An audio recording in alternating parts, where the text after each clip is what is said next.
Placé en vigilance rouge, c'est le cours d'eau là qui inquiète le plus les secouristes dans le Nord-Pas-de-Calais. Sa crue est d'une ampleur exceptionnelle et impose de nouvelles évacuations.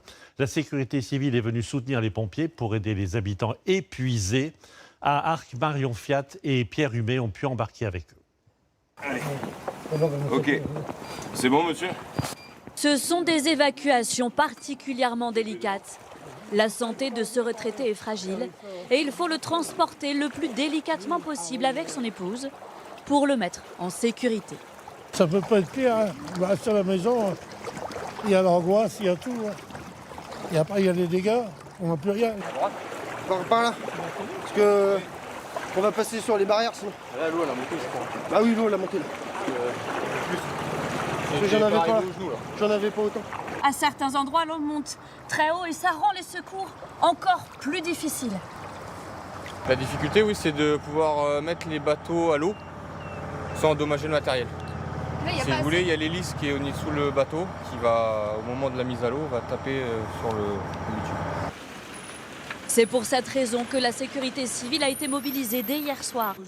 40 militaires sont arrivés en pleine nuit avec du matériel de sauvetage et de pompage.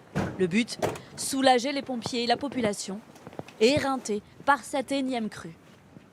On vient vraiment prêter main forte aux moyens locaux qui travaillent déjà ici depuis le mois de novembre, depuis le début des inondations qui ont touché le département.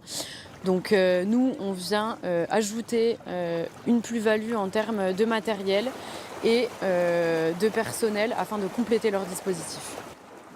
L'eau n'a pas cessé de monter depuis 8 h ce matin et jusqu'à ce midi. C'est bon là, madame. Voilà. La sécurité civile a multiplié les opérations en évacuant des familles, des animaux, des enfants et en leur apportant un peu de réconfort.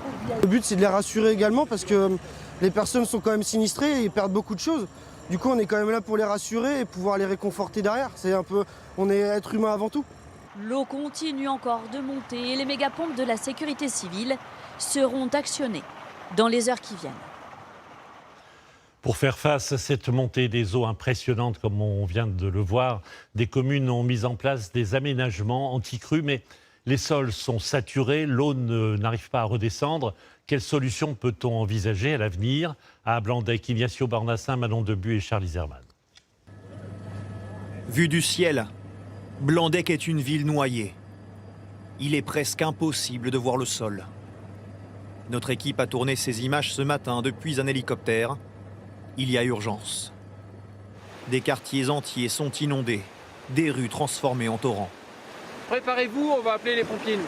C'est pas fini, madame, il y a encore minimum 24 heures, 36 heures à tenir. Vincent Maquignon, adjoint au maire, fait du porte-à-porte pour convaincre les habitants d'évacuer. L'élu est à bout. Ça fait 3 fois en 2 mois qu'on est inondé, ça fait 2 mois qu'on n'est plus chez nous. Il appelle à l'aide avec cette banderole accrochée sur son portail. On veut vivre en sécurité, endiguer ou raser ce quartier, écrit-il. À Blandec, par le passé, plusieurs maisons ont été construites sur des terrains inondables. On bétonne de partout, on construit de partout. Maintenant, on commence à se dire, maintenant on va étudier le sol avant de se dire on peut bâtir là, quoi. Et avant, c'était pas le cas. C'était envoyer un terrain, on bâtissait n'importe où. Il y avait moins de préoccupations. D'importants travaux comme rehausser les berges ou renforcer les digues seraient-ils suffisants pour empêcher les inondations? Si l'eau a tant de mal à s'évacuer, malgré les écluses comme celle-ci qui tournent à plein régime, c'est parce que le département est très plat. Il culmine à 214 mètres et donc l'eau s'écoule doucement vers la mer. Mais surtout ici, les nappes phréatiques sont pleines. Dans cette région, elles sont peu profondes, elles se remplissent très vite et débordent très facilement. Vous comprenez que ça ne s'absorbe pas? Oh bah oui, quand on voit les quantités d'eau qui tombent depuis 2 mois, c'est hallucinant. C'est hallucinant, oui. C'est logique. Le sentiment, c'est on s'en sort pas, on va pas y arriver. Faut qu'on garde le moral. Si on garde pas le moral, on est mort. Dans le Nord-Pas-de-Calais, 10 cours d'eau sont toujours en vigilance crue.